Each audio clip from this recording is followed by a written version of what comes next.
যখনই সময় পাবেন তিনটি দোয়া বেশি বেশি পাঠ করবেন। যদি কোনো বান্দা ঈমান ও ইখলাসের সাথে এই তিনটি দোয়া বেশি বেশি পাঠ করে আর মহান মালিক একবার কবুল করে নেন, তাহলে ওই বান্দা দুনিয়া এবং আখিরাতে সফলতা লাভ করবে।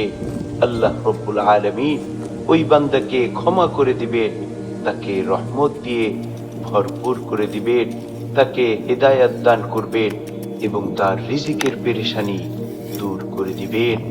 সুবহানাল্লাহ, সুবহানাল্লাহি ওয়া বিহামদিহি, সুবহানাল্লাহিল আযীম।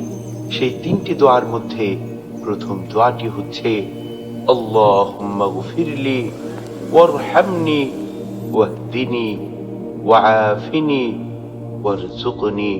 দোয়াটি আবারও বলছি, আল্লাহুম্মা গফিরলি ওয়ারহাম